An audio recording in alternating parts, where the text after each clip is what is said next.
Hi guys, welcome back on my YouTube channel अपनी English by Sharad Dixit. Today's topic is helping verb in English. English में अगर helping verb की सही जानकारी ना हो तो आपको इंग्लिश स्पीकिंग में और इंग्लिश राइटिंग में दोनों जगह बहुत प्रॉब्लम फेस करनी पड़ती है। आज के इस वीडियो देखने के बाद डेफिनेटली मैं आपसे कह सकता हूँ कि आपको हेल्पिंग वर्ब से रिलेटेड कोई प्रॉब्लम नहीं रह जाने वाली है। So let's see this video till the end तक इस वीडियो देखने के बाद आप हेल्पिंग वर्ब से रिलेटेड सारी प्रॉब्लम्स को यहीं छोड़ जाएंगे। सो पहले हम समझते हैं कि हेल्पिंग वर्ब्स होती क्या हैं। कुछ इंट्रो देंगे, उसके बाद हम समझेंगे कि हेल्पिंग वर्ब का यूज़ कहाँ कहाँ पे होता है और किस हेल्पिंग वर्ब का यूज़ कहाँ पे होता है।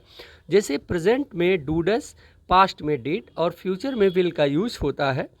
आप और इसके कुछ और हेल्पिंग वर्ब्स जैसे is, am, are, was, were, will be हम सभी को डिटेल्स में बताएंगे। बट फर्स्टली हम समझते हैं डू डज, डिड और विल का यूज़ कहाँ पे होता है। तो डू डज का यूज़ प्रेजेंट इंडिफिनिट में निगेटिव और इंट्रोगेटिव के साथ होता है। डिड का यूज़ पास्ट इंडिफिनिट में इंट्रोगेटिव और निगेटिव के साथ होता है। और विल का यूज़ फ्यूचर में सभी के साथ होता है। जैसे सेंटेंस होता है कि क्या आप बोलते हैं, तो उसको हम इंग्लिश में बोलेंगे डू यू स्पीक। क्या आपने बोला, तो डू को हटा के डिड का यूज़ कर देंगे तो पास्ट में हो जाएगा क्या आपने बोला, डिड यू स्पीक। अब यही चीज़ अगर फ्यूचर में बोलनी होगी तो हम बोलेंगे विल यू स्पीक, मीन्स क्या आप बोलेंगे। अगर किसी भी सेंटेंस की स्टार्टिंग क्या से हो रही है तो उसकी स्टार्टिंग इंग्लिश में हेल्पिंग वर्ब से होगी और उसका मीनिंग आएगा प्रेजेंट में डू, डिड और विल, डू डज और विल। अब इस फॉर्मेट को हम सिंपली थोड़ा अच्छे से एलेबरेट करके समझते हैं, देखते हैं। जो सिंपल इंडेफिनिट के सेंटेंसेस होते हैं उनमें do does plus subject plus V1 और प्लस ऑब्जेक्ट का फॉर्मेट आता है। बट कहाँ पे जो डू डज की स्टार्टिंग और सब्जेक्ट बाद में आता है वो इंट्रोगेटिव का फॉर्मेट है। और इंट्रोगेटिव और निगेटिव प्रेजेंट के इंडेफिनिट में इंट्रोगेटिव और निगेटिव में ही डू डज का यूज होता है। अगर ये सेंटेंस अफर्मेटिव होता है प्रेजेंट इंडेफिनिट में तो उसका format subject plus V1 plus V5 means S या ES, वर्ब की फर्स्ट फॉर्म में एस या ES का यूज़ हो जाता है और प्लस ऑब्जेक्ट। ये affirmative sentence means positive sentences का फॉर्मेट है। अगर सेंटेंस निगेटिव होता है तो डू डज के साथ नॉट का यूज़ होगा। और अगर सेंटेंस इंट्रोगेटिव होता है तो डू डज का यूज़ सब्जेक्ट से पहले होगा। इस फॉर्मेट को ध्यान रखना है। और V1 का यूज़ होगा all the time do does के साथ वर्ब की फर्स्ट फॉर्म का। अब इन्हीं सिंपल्स को अगर हम आगे समझते हैं और हम पास्ट में जाने की कोशिश करते हैं तो डू डज के प्लेस पे डिड का यूज होगा। मीन्स पास्ट में नेगेटिव और इंट्रोगेटिव सेंटेंसेस में ऑल द सब्जेक्ट्स के साथ, इसमें सिंगुलर या प्लूरल का कोई इशू नहीं है। तो डिड इंट्रोगेटिव से डिड से स्टार्ट करेगा, did subject plus V1 plus object का। और अगर इसका अफर्मेटिव सेंटेंस है तो सब्जेक्ट प्लस V2 वर्ब का सेकेंड फॉर्म प्लस ऑब्जेक्ट का फॉर्मेट यूज़ किया जाता है। अब इसी कॉन्सेप्ट को अगर हम फ्यूचर में समझते हैं तो डू डज और डिड के प्लेस पे विल का यूज हो जाएगा, will plus subject plus V1 plus object. अब इसका अगर अफर्मेटिव या पॉजिटिव सेंटेंस होता है, दोनों एक ही हैं, तो subject will plus V1 plus object का यूज़ किया जाता है। हेल्पिंग वर्ब में हमने इन तीन फॉर्मेट से इंडिफिनिट के प्रेजेंट इंडिफिनिट, पास्ट इंडिफिनिट और फ्यूचर इंडिफिनिट के कॉन्सेप्ट को बहुत अच्छी तरीके से समझ लिया है। आप ये समझ लें कि पास्ट इंडिफिनिट में सब्जेक्ट प्लस V2 का यूज हो रहा है और पास्ट इंडिफिनिट के नेगेटिव और इंट्रोगेटिव में डिड के साथ V1 का यूज होता है। और फ्यूचर इंडिफिनिट में विल, चाहे वो अफर्मेटिव हो या नेगेटिव या इंट्रोगेटिव हो, all the time all the subjects के साथ विल का यूज होता है। और विल एक मॉडल एक्सिलरी है जिसके साथ ऑल द टाइम V1 का ही यूज होता है। जैसे हम एक एग्जांपल देखते हैं, यू लिसन, तुम सुनते हो, यू लिसन तुम सुनते हो, यू लिसनड यानी सेकेंड फॉर्म हो गया तो तुमने सुना, अब ये पास्ट आ गया। और you will listen, you will listen तुम सुनोगे, तो जब प्रेजेंट है तुम सुनते हो तो यू लिसन, तुमने सुना यू लिसेंड, और तुम सुनोगे तो यू विल लिसन। अब लिसेंड जो है वो वर्ब का सेकेंड फॉर्म है। अब इसी का हम नेगेटिव कॉन्सेप्ट देखते हैं। तो यू डू नॉट लिसन, तुम नहीं सुनते हो, यू डू नॉट लिसन तुम नहीं सुनते हो।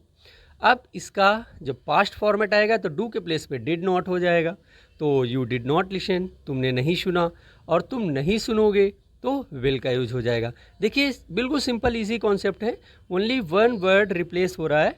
डू लग रहा है तो प्रेजेंट हो जा रहा है, डिड लग रहा है तो पास्ट हो जा रहा है, विल लग रहा है तो फ्यूचर हो जा रहा है। अब इसी कॉन्सेप्ट को अगर हम इंट्रोगेटिव कॉन्सेप्ट में समझेंगे, इंट्रोगेटिव टाइप के सेंटेंसेस में, तो डू यू लिसन, क्या तुमने सुना, डिड यू लिसन, क्या तुम सुने थे, और विल यू लिसन, क्या तुम सुनोगे, ऐसा टाइप का कॉन्सेप्ट आ रहा है। और डू, डिड और विल टेंस के अकॉर्डिंग प्रेजेंट, पास्ट और फ्यूचर को डिफाइन कर रहे हैं इन सभी फॉर्मेट्स में। देखिए अगर यहीं पे सब्जेक्ट सिंगुलर या प्लूरल हो जाता है तो सिर्फ वन कॉन्सेप्ट में फ़र्क आएगा कि डू डस के प्लेस पे, सॉरी, डू के प्लेस पे डस का यूज हो जाएगा। तो सिंगुलर कौन है, ही, शी, इट और एनी नेम, ये सिंगुलर सब्जेक्ट माने जाते हैं। और प्लूरल में आई, वी, यू और दे, ये प्लूरल सब्जेक्ट माने जाते हैं। और कोई भी अगर किसी कॉमन नाउन का प्लूरल किया जाता है तो उसको हम प्लूरल सब्जेक्ट की कैटेगरी में रखते हैं। तो सिंगुलर सब्जेक्ट के साथ ऑल द टाइम, अफर्मेटिव अगर सेंटेंस प्रेजेंट में है तो V1 का यूज होगा, और अगर सिंगुलर सब्जेक्ट के साथ है तो हम उसमें यूज़ कर देंगे, तो उसमें हम यूज़ करते हैं वी का fifth form. It means verb की सेकेंड फॉर्म नहीं, वर्ब की fifth form means first form में SAIS का यूज़ करते हैं। अब हम अपने बेसिक कॉन्सेप्ट पर वापस आते हैं कि डू, डज, डिड और विल को तो हम समझ लिए। अब बात करेंगे इज, एम, आर, वॉज, वर और विल बी की। इज, एम, आर, वॉज, वर और विल बी का यूज़ कॉन्टिन्यूअस में, प्रेजेंट कॉन्टिन्यूअस, पास्ट कॉन्टिन्यूअस और फ्यूचर कॉन्टिन्यूअस में होगा। अभी तक जो हमने डू, डज, डिड को समझा था वो इंडेफिनिट था, प्रेजेंट इंडेफिनिट, पास्ट इंडेफिनिट और फ्यूचर इंडेफिनिट। अब is, am, are, was, were, will be continuous के साथ होगा, और वो भी प्रेजेंट कॉन्टिन्यूअस, पास्ट कॉन्टिन्यूअस और फ्यूचर कॉन्टिन्यूअस। और इनके साथ भी फोर्थ फॉर्म आती है, वर्ब का फोर्थ फॉर्म, जिसको हम वर्ब की ING फॉर्म भी कहते हैं। तो इसके साथ इन इज, एम, आर के साथ भी, वॉज, वर के साथ भी और विल बी के साथ भी हमेशा ऑल द टाइम वर्ब का फोर्थ फॉर्म आता है। इट मीन्स वर्ब की ING फॉर्म आता है। जैसे देख सकते हैं, ही इज़ गोइंग, वो जा रहा है, आई एम गोइंग, मैं जा रहा हूँ, और दे आर गोइंग, वे जा रहे हैं। तो देखिए सिंगुलर सब्जेक्ट था, उसके साथ इसका यूज हुआ, अगर आई था तो उसके साथ एम का यूज हुआ, और अगर प्लूरल सब्जेक्ट था दे तो उसके साथ आर का यूज हुआ। यहाँ पे आप देख लें कि सिंगुलर और प्लूरल कौन है। यहाँ पे आई, एम का यूज हुआ, बट वो प्लूरल ट्रीट किया जाता है ऑल द टाइम। आई के साथ एम एक पर्टिकुलर वर्ड है जो कॉन्टिन्यूअस में यूज होता है, लेकिन जैसे ही ये पास्ट में जाएगा या किसी दूसरे टेंस में जाएगा या प्रेजेंट इंडेफिनिट में आएगा तो ऑल द टाइम आई को हम प्लूरल सब्जेक्ट जैसे ही ट्रीट करते हैं। ये इंग्लिश नेटिव्स ऐसा ही करते हैं, तो मुझे भी, हम लोग को भी उनको ही फॉलो करना होता है। जैसा इंग्लिश नेटिव्स करते हैं एज इट इज़ मुझे भी वही कॉन्सेप्ट को फॉलो करना है। अब हम बात कर ले रहे हैं कि third, was, were means I के साथ वॉज का यूज होता है और सभी प्लूरल के साथ वर का यूज होता है। आई जो है वो ओनली एम, प्रेजेंट कॉन्टिन्यूस में एम यूज़ करता है, और पास्ट कॉन्टिन्यूस में आई के साथ वॉज का यूज होता है। और जितने भी प्लूरल सब्जेक्ट हैं उनके साथ वर्ब का यूज होता है। और आपको एक चीज़ और जिसमें समझनी है, आई और सभी के साथ प्लूरल जैसे ही ट्रीट होता है। देखिए यू वर स्पीकिंग, तुम बोल रहे थे, आई वॉज स्पीकिंग, मैं बोल रहा था, शी वॉज स्टडीइंग, वो पढ़ रही थी। तो आई और शी को सेम ट्रीट किया गया है पास्ट कॉन्टिन्यूस में। बट जैसे ही ये नेक्स्ट परफेक्ट में जाएगा या परफेक्ट कॉन्टिन्यूस में जाएगा तो आई के साथ हैव का यूज होगा, हैज़ का नहीं, तब वहाँ पे वो प्लूरल जैसे ट्रीट किया जाएगा। अब हम कुछ और आगे समझते हैं कि वॉज, वर और विल बी, इनके कुछ एग्जाम्पल्स देख के हम इनको समझते हैं।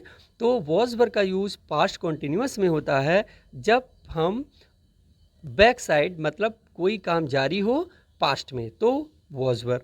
अगर कोई काम जारी है फ्यूचर में होगा पॉसिबिलिटी तो हम विल बी का यूज़ करेंगे। और विल बी में सिंगुलर या प्लूरल बिल्कुल मायने नहीं रखता। ऑल सब्जेक्ट्स, क्या लिखा हुआ है देखिए बहुत सिंपली, ऑल सब्जेक्ट के साथ विल बी का यूज़ होता है। तो क्या है sentence, he will be going, वह जा रहा होगा। अब इसी की जगह पर अगर कोई प्लूरल सब्जेक्ट भी आ जाता है तब भी हमको हेल्पिंग वर्ब के जगह पर विल बी का ही यूज़ करना होगा।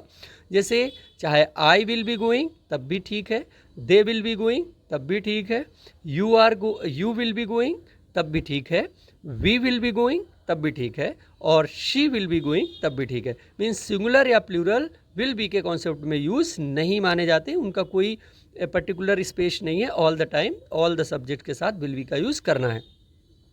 अब हम देखते हैं हैज़ हैव, हैड और विल हैव। तो हैज़ हैव का यूज़ प्रेजेंट परफेक्ट में, हैड का यूज़ पास्ट परफेक्ट में, और विल हैव का यूज़ फ्यूचर परफेक्ट में होता है। और ऑल द टाइम जैसे ही हैव का यूज़ हो जाएगा तो इसमें V3 वर्ब का थर्ड फॉर्म का यूज होता है। तो देखिए यू हैव प्लेड, यू एक प्लूरल सब्जेक्ट है इसलिए इसके साथ हैव का यूज़ किया गया, यू हैव प्लेड। और ही हैज़ प्लेड, हैव और हैज़ देखिए चेंज हो रहे हैं, तो हैज़ का यूज़ सिंगुलर सब्जेक्ट्स के साथ होता है और हैव का यूज़ प्लूरल सब्जेक्ट के साथ होता है, बट सभी सब्जेक्ट के साथ वर्ब की थर्ड फॉर्म का ही यूज़ होता है। आपको मेरे प्रीवियस स्लाइड से ये याद रखना चाहिए कि सिंगुलर और प्लूरल सब्जेक्ट अलग अलग कौन है, इनको बहुत अच्छे से आपको समझना है। और ऑल द टाइम परफेक्ट में हमेशा ही वर्ब का थर्ड फॉर्म यूज होता है। अब देख लीजिए जैसे पास्ट परफेक्ट आ गया तो दे हैड सीन, उन्होंने देखा था या उन्होंने देख लिया था। हिंदी में इन दोनों सेंटेंसेस के लिए यूज़ किया जाएगा दे हैड सीन। तो देखिए हैड के साथ भी वर्ब का थर्ड फॉर्म ही यूज़ हुआ है और हैज़ और हैव के साथ भी वर्ब का थर्ड फॉर्म यूज होता है। अंडरस्टैंड?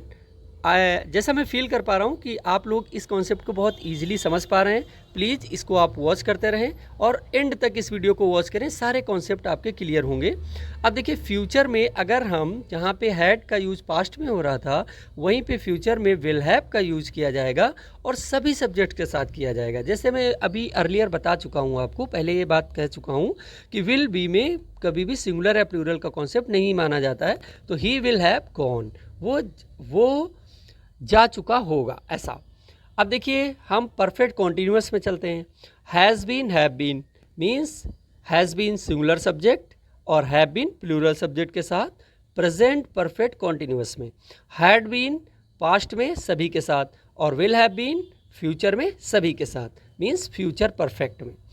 तो परफेक्ट कॉन्टिन्यूअस जिसमें टाइमिंग दिया रहता है वो वाले सेंटेंसेस देखिए क्या लिखा है, I have been teaching you for 2 hours, I have been teaching for 2 hours, मैं 2 घंटे से आप लोग को पढ़ा रहा हूँ। तो यहाँ पे हैड का यूज़ भी हम कर सकते हैं और विल हैव का यूज़ भी कर सकते हैं। हैड का यूज़ जैसे ही करेंगे तो सेंटेंस पास्ट परफेक्ट कॉन्टिन्यूअस में हो जाएगा और विल हैव का यूज़ करेंगे तो सेंटेंस फ्यूचर परफेक्ट कॉन्टिन्यूअस में हो जाएगा। और ये सिंस और फॉर का जो कॉन्सेप्ट है इसके लिए आपको ये समझना है कि अगर पीरियड ऑफ टाइम है, 2 घंटे का पीरियड है तो फॉर का यूज़ किया गया है और अगर पॉइंट ऑफ टाइम होगा तो सिंस का यूज़ किया जाएगा उसी प्लेस पे। देखिए मॉर्निंग एक पॉइंट ऑफ टाइम माना जाता है इसलिए वहाँ पे सिंस का यूज़ किया गया है।